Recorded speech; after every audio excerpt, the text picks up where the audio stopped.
प्रभु के सारे लोगों को, अन्य श्रोताओं को प्रभु यीशु मसीह के मधुर और मीठे नाम से मेरा प्रेमी सलाम।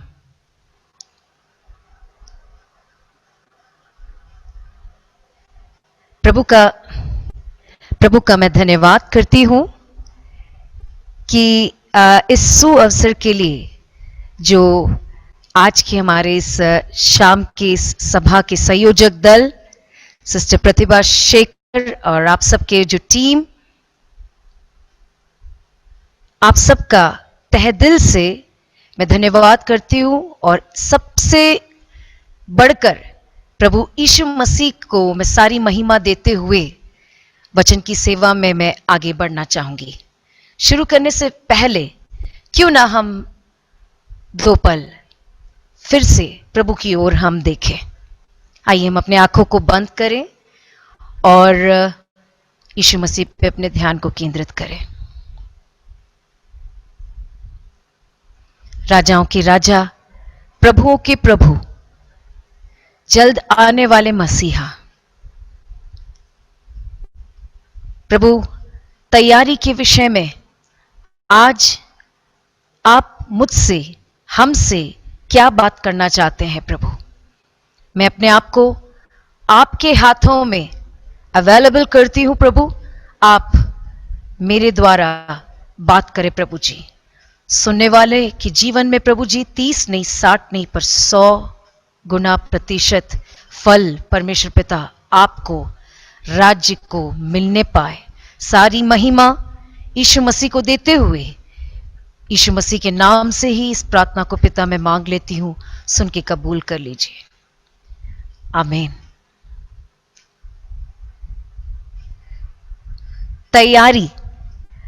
आज शाम का जो विषय हमने चुना है वो है तैयारी।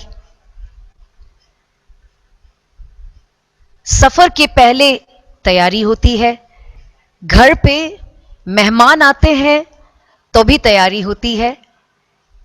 एक शिक्षक बच्चों को पढ़ाने जाने से पहले भी तैयारी करता है। पासवान वचन को देने से पहले भी तैयारी करता है।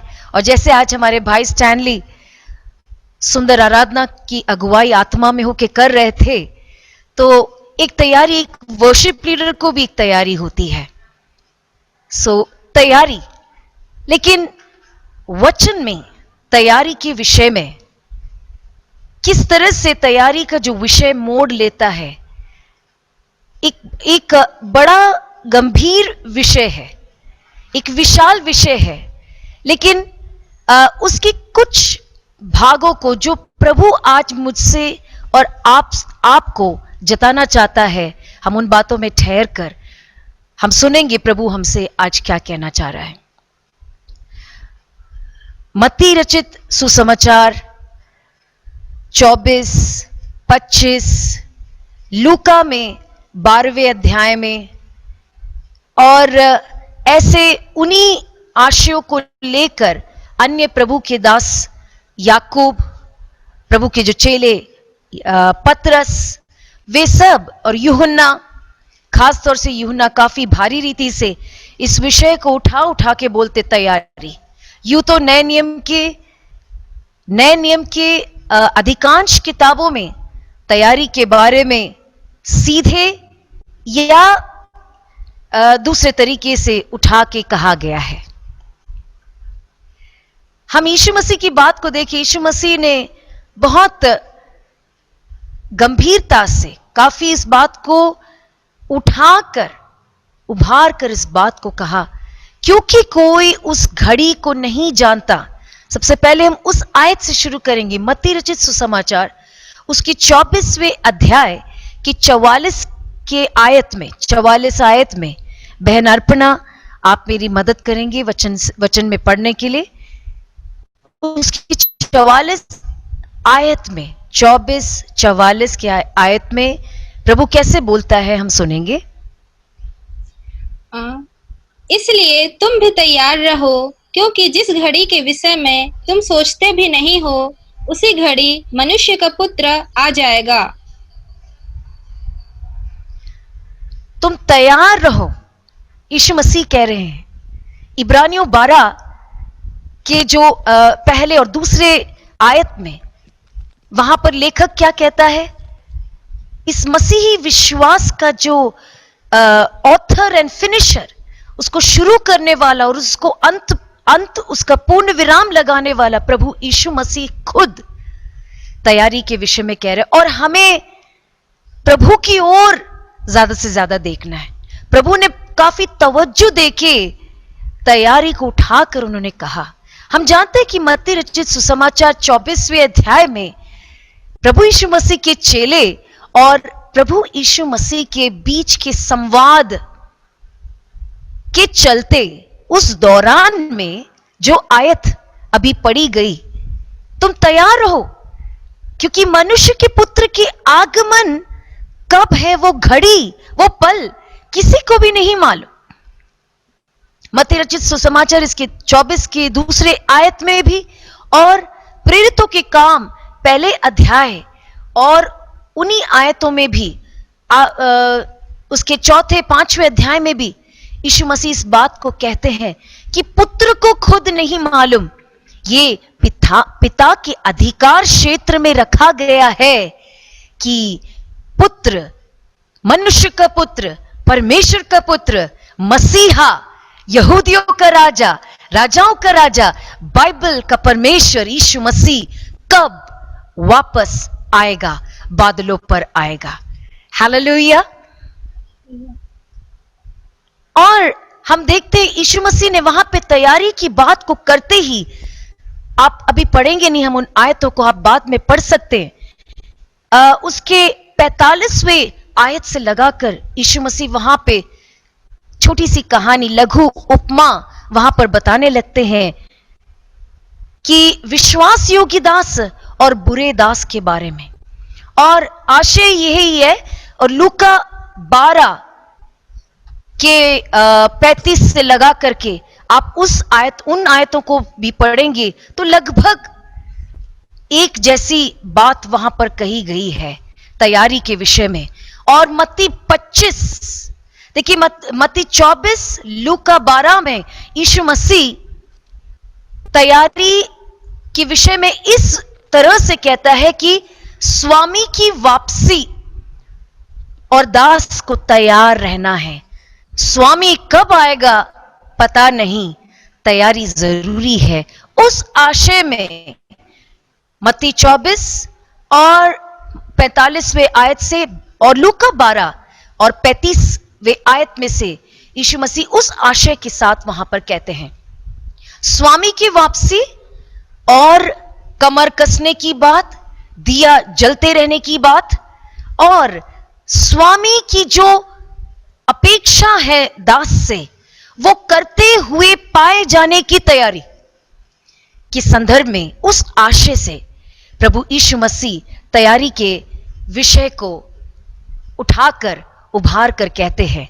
और मत्ती 25 में एक सफर, दुल्हा से मिलने जाने के सफर के लिए तैयारी, वो आशय को लेकर प्रभु यीशु मसीह मत्ती 25 में तैयारी के विषय में कहते हैं। और प्रभु सतर्कता को उभार कर कहते, उठाकर उन आयत को आप जब पढ़कर आप उस पर ध्यान करके देखो, सतर्कता, जागरूकता, जागे रहना। मत्ती 25 में जागने की बात, सो गए थे, निद्रा की बात होती है। कुंवारियों के संदर्भ में उठने की बात बोली है ना, जागने के लिए एक पुकार, ये पुकार का जो टीम है, हालेलुया, जागने के लिए एक पुकार। और वहां पर सो गए, निद्रा में से जगे रहने की अवस्था, हालेलुया। यीशु मसीह तैयारी के इन आशयों को प्रभु, हालेलुया, रखते चले जाते हैं। तैयारी की बात प्रभु जी जब कहते हैं, हम जानते हैं, जैसे आप पढ़ सकते हैं 2 तीमुथियुस उसका 3 अध्याय, उन आयतों को भी हम पढ़ेंगे। 2 तीमुथियुस 3 अध्याय उन आयतों को भी हम पढ़ेंगे। पहली आयत को पढ़ेंगे। दूसरा तीमुथियुस, हाँ। पर यह स्मरण रख कि अंतिम दिनों में कठिन समय आएंगे। हाँ, बस उतना ही। अंतिम दिनों में कठिन समय आएंगे। हालेलुया। अब तो ये वचन हमें अच्छे से समझ में आ रहा है कि नहीं? अच्छे से समझ में आ रहा है कि कठिन समय। लॉकडाउन की शुरुआती दिनों में प्रभु ने मेरे दिल में एक बात को डाला। ये तो केवल मत्ती 24 के 8 में जैसा लिखा हुआ है, ये तो केवल पीड़ाओं का आरंभ है। हालेलुया। मत्ती 24 में जो तैयारी की बात प्रभु कहता है, प्रभु ने मेरे दिल में 4 बातों को प्रभु ने डाला है। धीरे धीरे पवित्र आत्मा जिस तरह से हमें ले चलना चाहता है, हम तैयारी के साथ प्रभु की ओर अपने कान लगाकर हम सुनेंगे कि प्रभु हमसे क्या बोलना चाहता है। पहली बात तैयारी में, प्रिय भाई और बहनों, यूहन्ना 15 में जैसे यीशु मसीह ने सुनने वालों से कहा, डाली और दाखलता की बातों को वहां उजागर करके यीशु मसीह कहता है, बने रहना। पहली बात तैयारी में बने रहना, अबाइडिंग इन जीसस, बने रहना। हालेलुया। यीशु मसीह स्वर्ग, महिमा में स्वर्ग से इस पृथ्वी तक की यात्रा को उन्होंने किस लिए किया है? यूहन्ना के द्वारा लिखा हुआ प्रकाशित वाक्य के 3 के 20 में क्या लिखा हुआ है? हम सब उस आयत को, बच्चे भी, संडे स्कूल के बच्चे उन आयतों को बिना देखे वो जानते हैं कि मैं द्वार पर खड़े होकर खटखटा रहा हूं, जो आवाज को सुनकर खोलेगा मैं अंदर आऊंगा। उस आयत को भी सिस्टर अपना वचन को पढ़ा जाए। या देख, मैं द्वार पर खड़ा हुआ खटखटाता हूँ। यदि कोई मेरा शब्द सुनकर द्वार खोलेगा तो मैं उसके पास भीतर आकर उसके साथ भोजन करूंगा और वह मेरे साथ, और उसके साथ भीतर आकर भोजन करूंगा, मैं उसके साथ और वो मेरे साथ। प्रभु इस यात्रा को करके क्यों आता है? संगति, इंटीमेसी के लिए, एक साथ बने रहने के लिए। स्वर्ग का दर्शन प्रभु के लोगों, हम सबके लिए क्या है? रोटी कपड़ा मकान के उस दौड़ में, उसके लिए प्रभु के पास विनती को लेकर, उससे घिरे हुए, उससे जुड़े हुए बातों में ही कलीसिया, प्रभु के लोग बने रहें जैसे अन्य सभी लोग करते हैं। क्या स्वर्ग का दर्शन ये है? तैयारी का सबसे पहला पड़ाव प्रभु यीशु में बने रहना। प्रभु ने अपने दिल की बात को बहुत सुंदर रीति से प्रभु के खुद के शब्दों में ऐसा यूहन्ना कहता है। यूहन्ना 15 में आप पढ़ सकते हैं, 4 आयत में क्या लिखा है? यीशु मसीह आह्वान को करते हैं, सुनेंगे हम।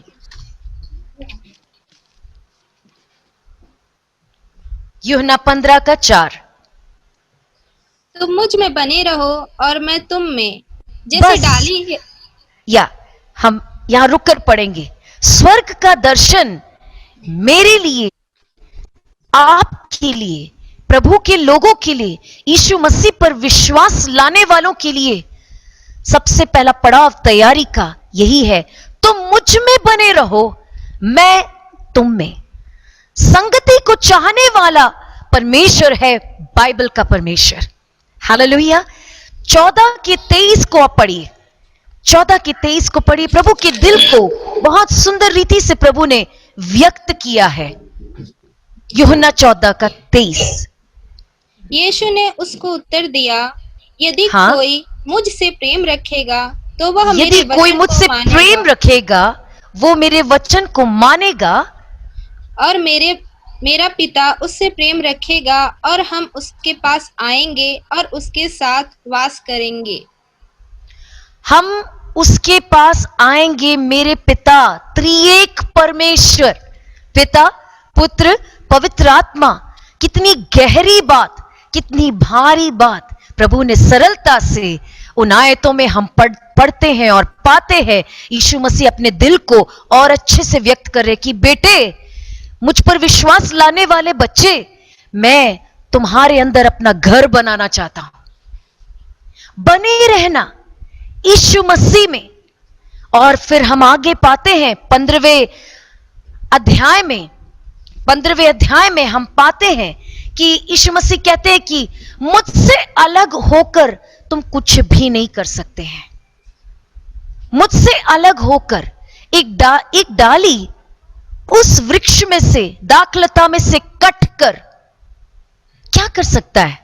वो तो सूख जाएगा और धीरे धीरे वो इतना ज्यादा सूख जाएगा कि उस दाखलता में से वो अपने आप ही कटकर जुदा होकर नीचे गिर जाएगा और फिर वो किसी काम का नहीं रहेगा सिवाय जलाने में काम आ सकता है। आमीन, आमीन। हालेलुया।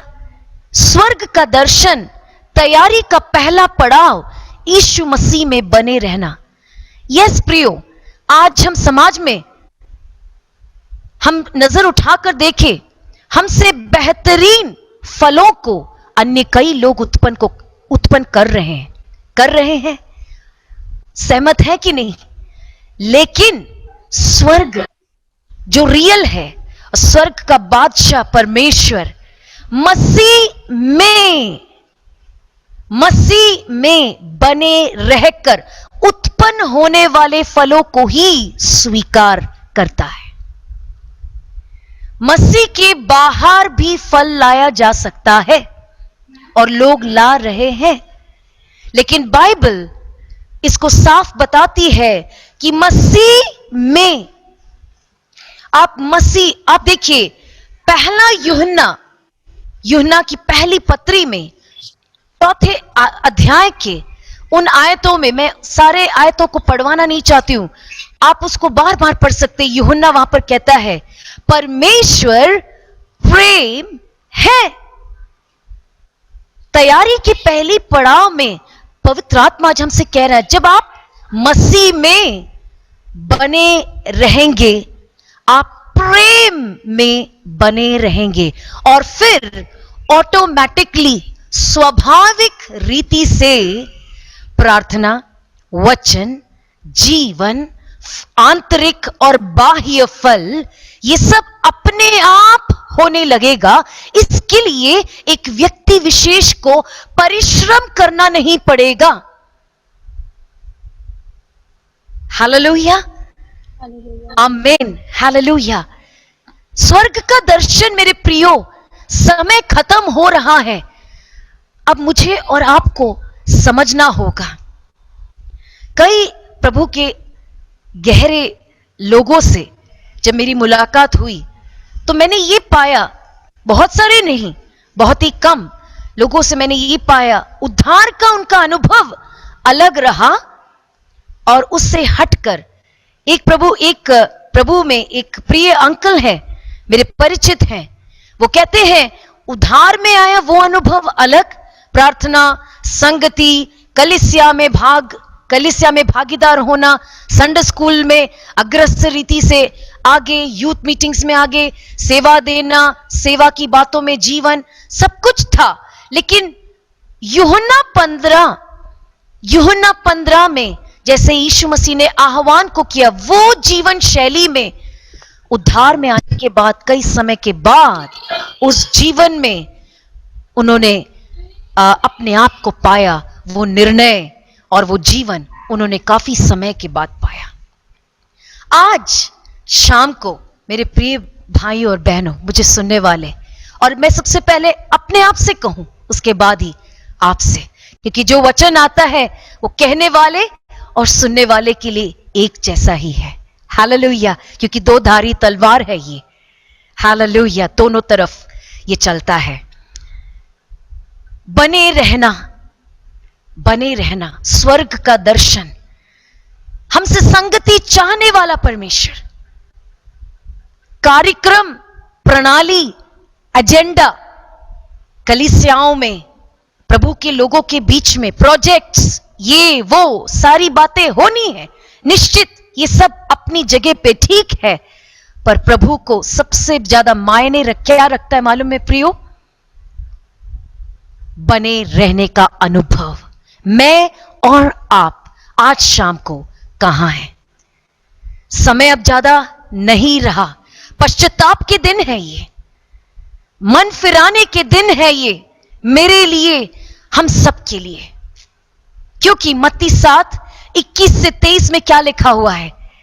स्वर्ग के द्वार पर पहुंचने के बाद भी संभावनाएं हैं कि बाइबल का परमेश्वर, हालेलुया, वहां पर यीशु मसीह के खुद के शब्द है मत्ती रचित सुसमाचार के 7 के, अभी पढ़ने की जरूरत नहीं, आप नोट कर सकते हैं, बाद में पढ़ सकते हैं, और आप जानते भी हैं 21 से 23 में क्या लिखा हुआ है? मैं तुम्हें जानता नहीं हूं। यूहन्ना 15वें अध्याय, ये जो वचन मसीहियों के जीवन में यदि ये अनुभव नहीं है, संभावना है कि ये मत्ती 7:21 में जो कहा गया है वो सुनने की संभावना पूरी रीति से है। द्वार पर पहुंचकर परमेश्वर कहे, मैं तुम्हें जानता ही नहीं हूं। सबसे सुंदर मॉडल यीशु मसीह खुद ही है। हम इसको पढ़ेंगे। यूहन्ना 5:19 में यीशु मसीह के शब्द क्या है? यूहन्ना 5:19,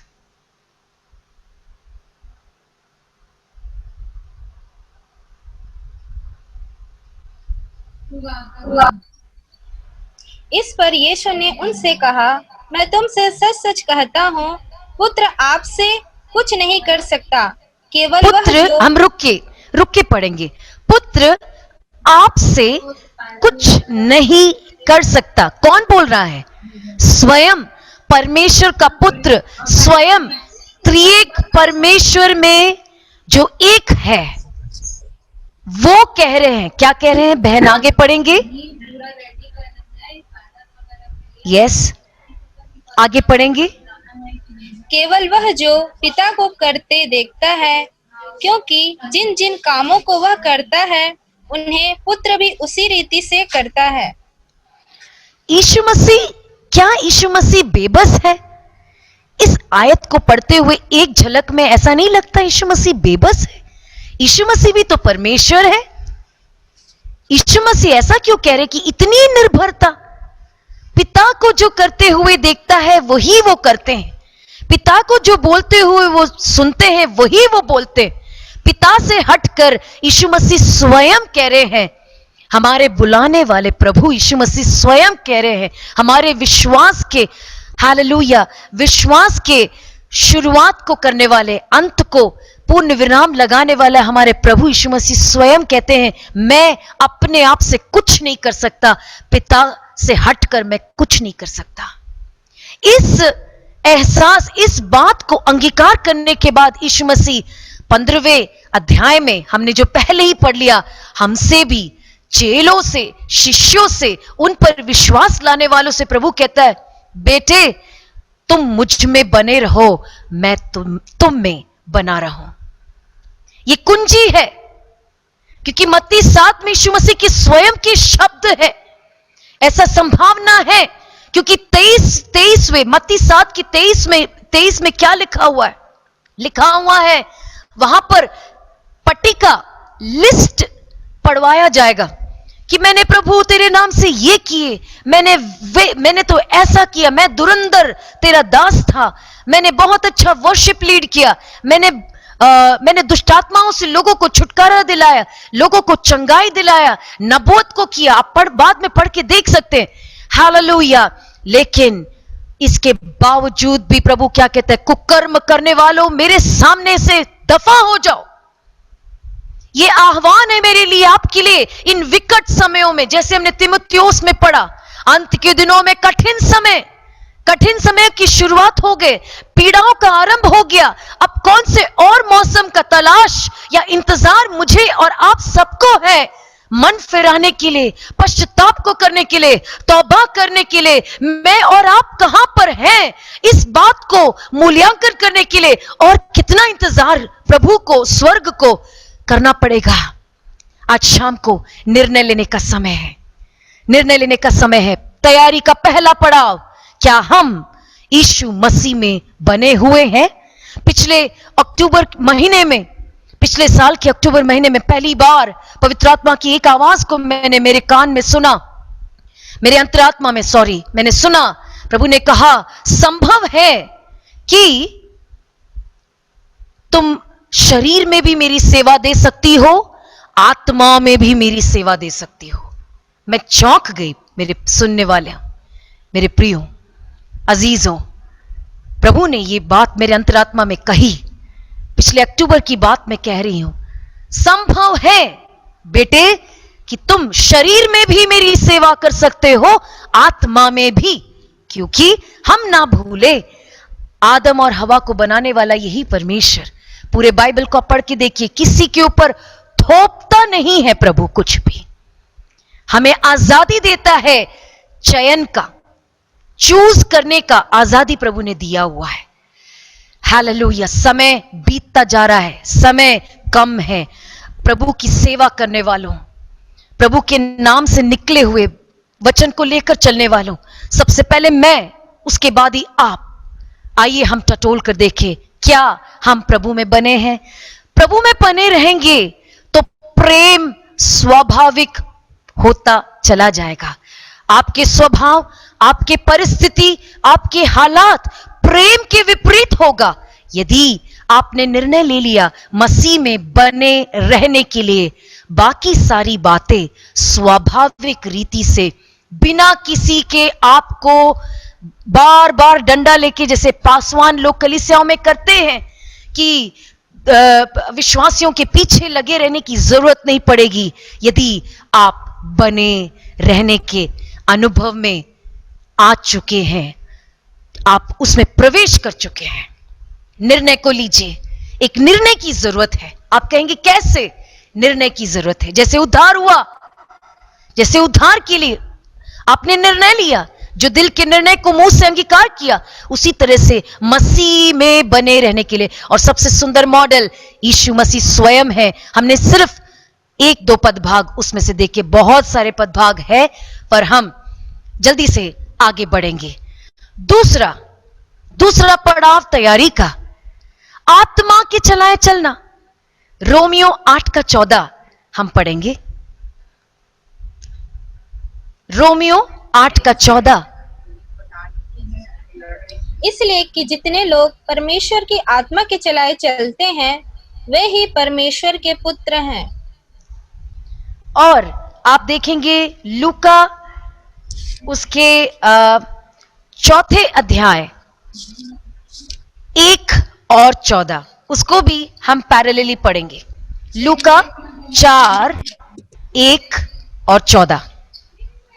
फिर यीशु पवित्र आत्मा से भरा हुआ यरदन से लौटा और 40 दिन तक आत्मा के सिखाने से जंगल में फिरता रहा। एक और बार जी। फिर यीशु पवित्र आत्मा से भरा हुआ यरदन से लौटा और 40 दिन तक आत्मा के सिखाने से जंगल में फिरता रहा। आत्मा के सिखाने से, और इंग्लिश में सेम जो रोमियो 8:14 में दिया हुआ है, वही शब्द, वही वर्ड को बोला गया, लेड बाय द स्पिरिट। मरुभूमि में जल बपतिस्मा के तुरंत बाद आत्मा से परिपूर्ण कौन? स्वयं यीशु मसीह। सबसे सही जगह हमें देखने के लिए प्रभु यीशु मसीह स्वयं है। आमीन, हालेलुया। उनकी तैयारी, पब्लिक मिनिस्ट्री की तैयारी में, जल बपतिस्मा के बाद आत्मा में परिपूर्ण होकर आत्मा के चलाए आत्मा के चलाए मरुभूमि की ओर। उसके बाद उसके 14वें आयत को भी देखें। फिर यीशु आत्मा की सामर्थ्य से भरा हुआ गलील को लौटा और उसकी चर्चा आसपास के सारे देश में फैल गई। आत्मा के सामर्थ्य से भरा हुआ यीशु। तैयारी का दूसरा पड़ाव, पवित्र आत्मा का आपके जीवन में क्या स्थान है? कोई शक्ति या ताली बजाने के लिए कुछ आराधना में हमारी मदद करने वाला क्या है? पवित्र आत्मा के साथ का आपका संबंध कैसा है? कितना, कहां तक आप आत्मा में पहुंचे हैं? पौलुस कहता है 7वें अध्याय में, पौलुस इतना ज्ञानी पुरुष, यीशु मसीह का दीवानगी उसके सिर पर चढ़ा हुआ ऐसा पुरुष, पूरी रीति से यीशु मसीह के लिए बिका हुआ एक पुरुष, ज्ञानी पुरुष, प्रभु का दास पौलुस 7वें अध्याय की आखिरी आयतों में बहुत खुला खुला अपनी बेबसी को वहां पर बताते हैं और कहते हैं कि मैं अभागा मनुष्य, मुझे इस पाप में शरीर में से कौन छुटकारा देगा? और फिर उसका उत्तर भी देते हैं, प्रश्न को भी पूछते, उत्तर भी देते हैं, धन्यवाद यीशु मसीह के द्वारा विजय हासिल है। और उसके बाद 8वें अध्याय में बहुत ही सुंदर रीति से पौलुस वहां पर लिखते चले जाते आत्मा की प्रेरणा में कि जितने आत्मा के चलाए चलते हैं वे ही परमेश्वर के पुत्र। आप यीशु मसीह में बने रहने के निर्णय को लेकर आप उस जीवन में प्रवेश करेंगे तो आप पवित्र आत्मा से जुदा होकर, मसीही कोई जिंदगी है ही नहीं। पवित्र आत्मा के बिना मसीही जिंदगी, कलीसियाई जीवन सब कुछ बेजान, रूटीन, सिस्टम, धर्म बनकर रह जाता है। पवित्र आत्मा वो कड़ी है जो मसीहत में, वास्तविकता में जान को, जीवन को फूंकता है। हालेलुया। पवित्र आत्मा स्वयं, बाइबल जिस परमेश्वर को उठाकर बताती है, त्रिएक परमेश्वर, तीन अलग परमेश्वर नहीं, पर त्रिएक, तीनों एक ही है, पिता, पुत्र, पवित्र आत्मा। उस त्रिएकता में एक व्यक्तित्व है पवित्र आत्मा। वो कोई शक्ति नहीं, उनका फल, उनकी जो प्रवृत्ति, वो सामर्थ है, वो अलग बात है जो हमने अभी पढ़ा यीशु मसीह के बारे में, पर वो व्यक्तित्व है। हालेलुया। क्या आज तैयारी का दूसरा पड़ाव परमेश्वर कह रहा है, ये वो दिन है। गलातियों 6 में लिखा हुआ है, गलातियों 6 में वो आयत लिखा हुआ है, पौलुस खुद वहां पर कहता है, आत्मा में बोना, जो आत्मा में बोएगा वो अनंत जीवन को पाएगा, अनंत जीवन के फल को काटेगा। Hallelujah, hallelujah. प्रिय भाइयों और बहनों, ये दिन, ये कठिन दिन, ये अंतिम समय के कठिन दिन, ये आखिरी दिनों के आखिरी पल, आत्मा में बोने का समय है मेरे प्रिय भाई और बहनों, आत्मा में बोने का।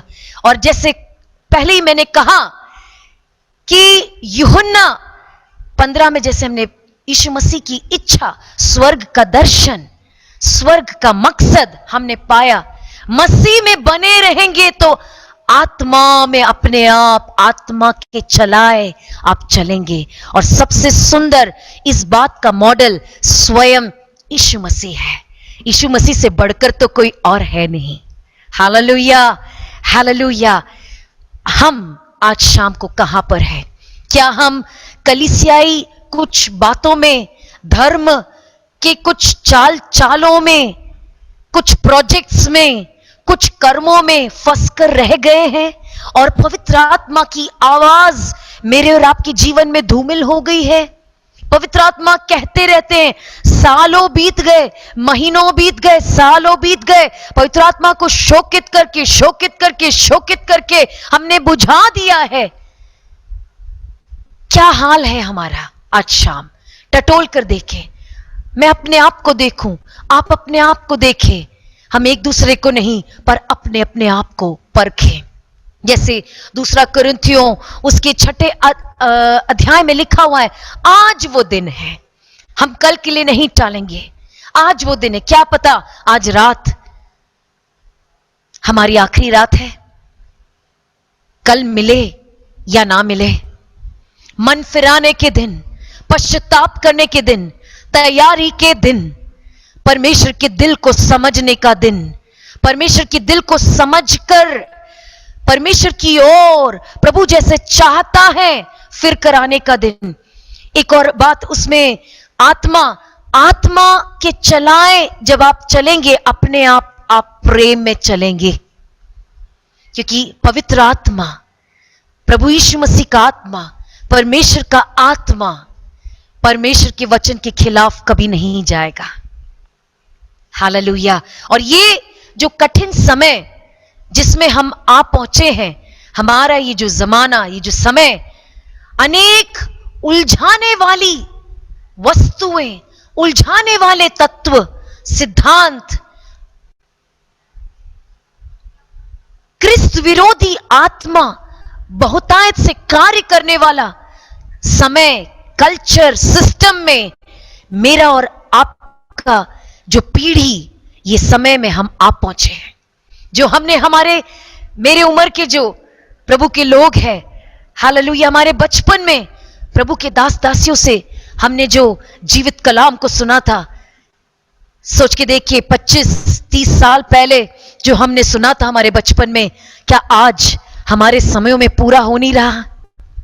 आत्मा के बिना प्रिय प्रभु के लोगों, हम बेजान हैं, हम खतरे में हो सकते हैं, हम गलत उपदेशों में हम जा सकते हैं, हम भरमाए जा सकते हैं। आत्मा के चलाए चलना जरूरी है। आत्मा के चलाए चलेंगे तो ये जमाना हमारे सामने जितनी भी परीक्षाओं को प्रस्तुत करेगा, जैसे यीशु मसीह मरुभूमि में आत्मा के द्वारा चलाए गए, जैसे हमने पढ़ा लूका 4 में, लेकिन आत्मा में चलाए गए, इसलिए क्या हुआ? परीक्षाओं में उन्होंने जय को पाया। हालेलुया। इसी तरह से आज का ये समय, आज का ये जमाना, जो परीक्षाएं मेरे और आपके सामने प्रभु के लोगों के होने के नाते कलीसिया के सामने जो परीक्षाओं को प्रस्तुत कर रहा है, उसमें अगर हमें जय पाना है, उसमें हमें उसमें अगर जय पाकर आगे बढ़ना है, पवित्र आत्मा के द्वारा हमें चलाए चलना है। पवित्र आत्मा की भरपूरी हमारे जीवन में होना है। जैसे वचन हमें सिखाता है, बिना कोई समझौता के साथ वचन को अपने जीवन में आत्मा के संदर्भ में लेना अनिवार्य है, क्योंकि बाद में समय बहुत विलंब हो जाएगा।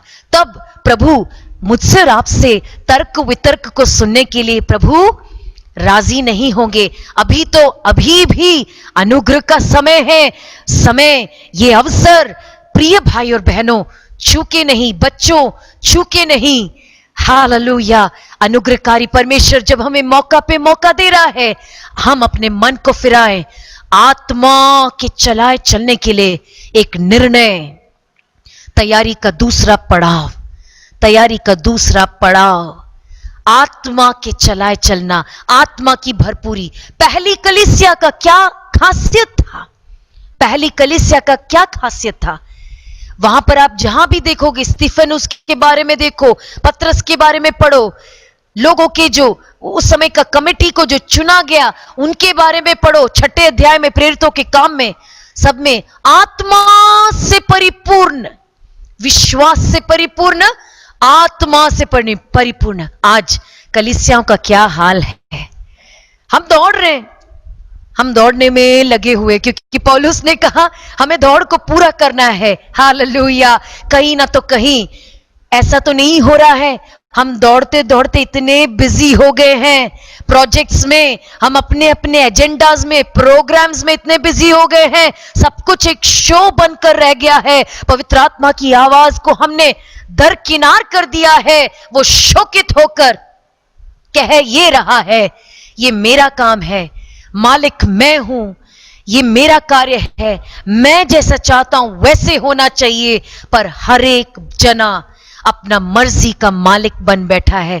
जिसको जैसे सही समझ में आता है वो वही करता चला जा रहा है। बुद्धि के सहारे शरीर में होकर सेवा हो रही है। आत्मा आज पुकार कर कह रहा है, लौटाओ, पश्चाताप करें, हम मन फिराए, हम आत्मा के चलाए चले। नहीं तो ऐसा ना हो द्वार पर पहुंचने के बाद हमें कहीं ये सरप्राइज, ये बुरा सरप्राइज सुनने ना मिले। सॉरी, कौन हो तुम? मैं तुम्हें पहचानता ही नहीं हूं। एक पल के लिए प्रिय भाई बहनों रुक कर सोच के देखिए, द्वार पर, स्वर्ग राज्य के द्वार पर हम एक बहुत अच्छे फीलिंग के साथ पहुंच रहे, हमने तो ये किया प्रभु, हमने वो किया, ये किया, वो किया। लेकिन प्रभु स्वामी का ये पुकार, ये शब्द यदि मुझे और आपको सुनना पड़े, कौन हो तुम? मैं तुम्हें जानता ही नहीं हूं। उसके बाद फिर एक मौका नहीं मिलेगा, ना मुझे मिलेगा, ना आप सुनने वाले में से किसी को भी मिलेगा। हालेलुया। तीसरी बात, हालेलुया, आत्मा की चलाए चलना।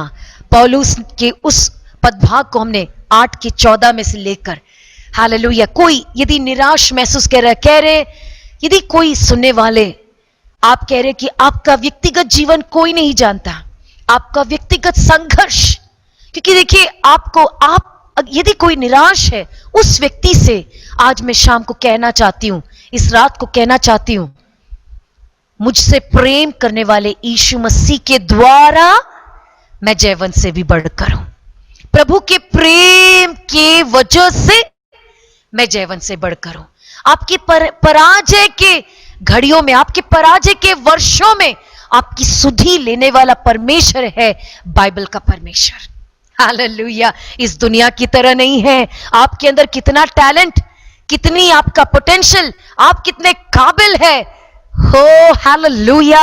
आज शाम को, आज रात को हम आनंद मनाएं।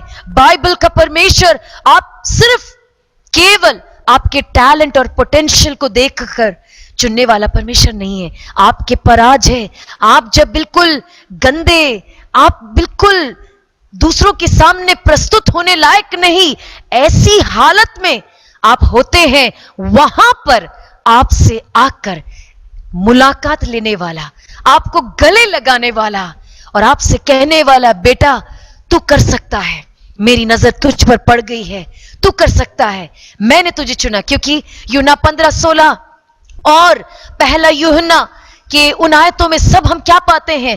तुमने मुझे नहीं चुना, मैंने तुमको चुना है। हालेलुया।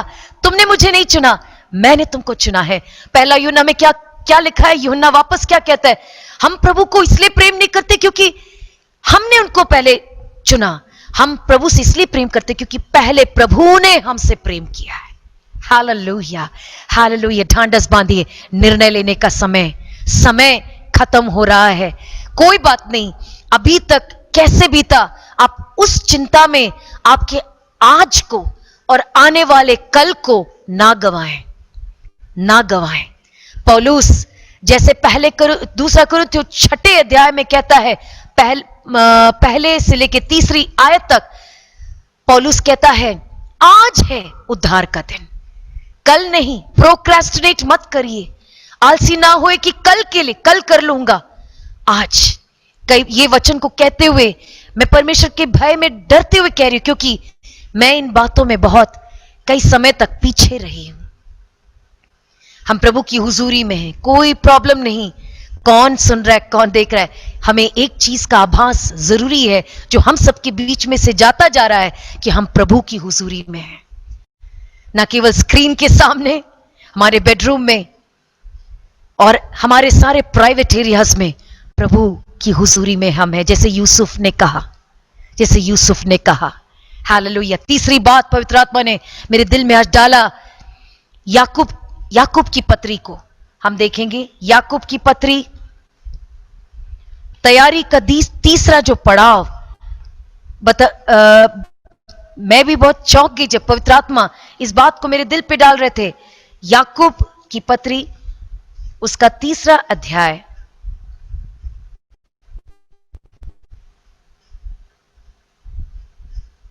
उसका तीसरा आयत से पढ़ने में मदद करें। तीसरा, चौथा और पांचवा। जब हम अपने वश में करने के लिए घोड़ों के मुंह में लगाम लगाते हैं तो हम उनकी सारी देह को भी घुमा सकते हैं। देखो, जहाज भी यद्यपि ऐसे बड़े होते हैं और प्रचंड वायु से चलाए जाते हैं, तो भी एक छोटी सी पतवार के द्वारा माझी की इच्छा के अनुसार घुमाए जाते हैं। वैसे ही जीभ भी एक ऐसा छोटा सा अंग है और वह बड़ी बड़ी डींगे मारती है। देखो, थोड़ी सी आग से कितने बड़े वन में आग लग जाती है। आज शाम को परमेश्वर तीसरा तैयारी का पड़ाव जुबान को लगाम देने की बात पर कह रहा है। इस विषय में शायद मैं कहने के लिए योग्य नहीं हूं, क्योंकि मेरा जीवन मैं और मेरा प्रभु जानता है। हालेलुया। लेकिन पवित्र आत्मा मुझे इस बात पे विवश कर रहा है कि इन आखिरी समयों में मेरे प्रिय भाई और बहनों, जुबान प्रभु के हाथों में देना अति आवश्यक है, अति आवश्यक है। जैसे जहाज, इतना बड़ा जहाज का संचालन, वो छोटा सा पतवार, इंग्लिश में वो वर्ड आया है, वो शब्द आया रडर, वो छोटी सी चीज जैसे पूरे बड़े जहाज के दिशा निर्धारित करता है, इतनी क्षमता है। पवित्र आत्मा कैसे ना कैसे बने रहने की बात को बोलकर, आत्मा के चलाए चलने की बात को कहकर, आज हमारे समयों में सबसे ज्यादा हम केयरलेस जिस बात पर हो गए हैं, इंक्लूडिंग मी और फर्स्ट मी, वो है जुबान का इस्तेमाल। सुलेमान ने नीति वचन में, हम वो आयतों को सब जानते हैं, संडे स्कूल के बच्चों को भी वो मुंह जुबानी याद है कि जीवन और मृत्यु के फल जुबान। प्रिय भाई बहनों, मुझे सुनने वाले प्रिय भाई और बहनों, मैं अपने अनुभव से कहूं, इसके सकारात्मक नहीं नकारात्मक फलों को मैंने अपने जीवन में चख कर देखा है। क्योंकि जीवते परमेश्वर की हुजूरी में है, सच बोलना अनिवार्य है। मीठी मीठी ढांक कर बातें बोलना दूसरी बात है, लेकिन परमेश्वर की हुजूरी का उस आभास में मैं आपसे कहूं, बाइबल का ये वचन बिल्कुल सटीक है। बहुत संघर्ष, जैसे पौलुस कहते हैं, जो करना चाहते हैं वो हम नहीं करते, जो नहीं करना चाहते वही हम कर बैठते। रोमियो 7 में पूरे संघर्ष के बारे में पौलुस बहुत सुंदर रीति से, वो ज्ञानी, वो प्रभु यीशु मसीह का दीवानगी जिसके सिर पर चढ़ा हुआ है, पूरी रीति से प्रभु के लिए बिका हुआ पौलुस अंगीकार करता है। क्या मेरे और आपके जीवन में ये संघर्ष नहीं है? मेरे पति से आप पूछें या आपके परिवारजनों से पूछें, कैसी गवाही, कैसा चल रहा है मेरे और आपके जुबान की देखरेख। हालेलुया। क्या आज निर्णय रात को हम ले सकते? पता नहीं क्यों प्रिय भाई और बहनों, मैं चौंक गई जब पवित्र आत्मा ने तीसरा पड़ाव तैयारी का कहा। दो गंभीर बातों को कहने के बाद तीसरा पड़ाव जुबान, शब्द। देखिए, उत्पत्ति 1 में आप क्या पाते हैं? जब सब कुछ बिगड़ा हुआ, पृथ्वी पड़ा हुआ था, सृष्टि कैसे हुआ? पवित्र आत्मा का मंडलाना और वचन, परमेश्वर के मुख से निकला हुआ वचन। अब आप देखिए, प्रेरितों के काम में दूसरे अध्याय में, पेंतिकोस्त के अनुभव में, जब पवित्र आत्मा का आगमन होता है, कलीसिया वहां पर पैदा होती है। मुझे बताइए आप लोग कि पवित्र आत्मा का जब आगमन हुआ, मनुष्य के कौन से अंग को छुआ गया? कौन से अंग को छुआ गया? जुबान। जुबान। हालेलुया। तैयारी का तीसरा पड़ाव, तैयारी का तीसरा पड़ाव, जुबान प्रभु के हाथों में हम सौंपे। हो सकता है शाम तक, आज शाम तक आप संघर्ष कर रहे हैं, किसी से कह नहीं पा रहे आपके संघर्ष को। प्रभु जानता है, प्रभु आपको समझते हैं, वो आपको दोषारोपण नहीं लगा रहे हैं। यूहन्ना 8 में जैसे उस व्यभिचारिणी स्त्री से कहा, किसी ने तुझे दोष नहीं दिया तो मैं तुझे क्यों? वो है मेरा और आपका यीशु मसीह, वो है मेरा और आपका यीशु मसीह। यीशु मसीह क्या कहते हैं? वो प्रभु परमेश्वर का पुत्र, जिसके पास वो क्षमता है, जिसके पास वो क्षमता है उस औरत को यूहन्ना 8 में पूरा दोषारोपण करने का। वो प्रभु कहता है किसी ने भी दोष नहीं लगाया तो मैं भी नहीं लगाता। ये है मेरा और आपका प्रभु। आप निरुत्साहित मत होइए, और इसके बजाय जैसे मनुष्य का जो बच्चा, जो छोटा बच्चा, वो गिरते गिरते ही चलना सीखता है। समय बहुत बीत गया होगा, प्रभु ने आपसे कई बार जताया होगा, मेरे जीवन में भी ये हुआ है। यदि मेरे जीवन को प्रभु फेर सकता है, आप मुझसे बेहतर है, प्रभु आपकी जिंदगी को मुझसे ज्यादा फेर सकता है। ये मैं विश्वास करती हूं आज रात को। आइए आज रात को तीसरा जो पड़ाव पवित्र आत्मा हमें सचेत कर रहे हैं, प्रभु आने वाला है, समय खत्म हो रहा है, अंतिम दिन है, अंतिम दिन में कठिन समय आएंगे, आ चुका है, शुरुआत हो चुकी है। तीसरा पड़ाव तैयारी का, जो आने वाला आएगा वो देर ना करेगा, जैसे इब्रानियों 10 में लिखा गया है, आने वाला आएगा, देर ना करेगा। तीसरा पड़ाव, जुबान पवित्र आत्मा के हाथों में दीजिए।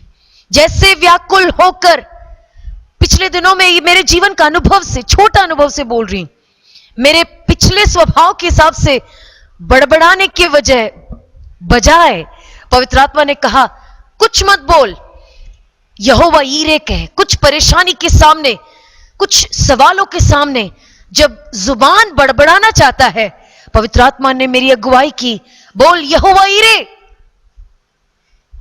आप समझ रहे हैं? समस्या, आर्थिक समस्या या कोई ऐसी परेशानी, परिवार में ऐसी कोई परेशानी, दूसरा कोई भी बात के सामने आप वचन को बोलिए। मन नहीं कर रहा होगा, दिमाग नहीं मान रहा होगा, पर बोल दो। आत्मा में बोलना शुरू करो, आत्मा में बोलना शुरू करो। आप खुद के जीवन में, परिवार के अंदर धीरे धीरे प्रभु के सुंदर कामों को इन अंतिम दिनों में भी आप देखना शुरू करोगे। Hallelujah, thank you Jesus. आखिरी बात, मैंने पहले 2 बातों पर ज्यादा तवज्जो दिया, आखिरी 2 बातों पे मैं ज्यादा समय नहीं ले रही हूं, समय समाप्त हो रहा है। पहला यूहन्ना उसका आखिरी अध्याय की आखिरी आयत को हम पढ़ेंगे। तैयारी का चौथा पड़ाव, पहला यूहन्ना 5वां अध्याय 21वीं आयत।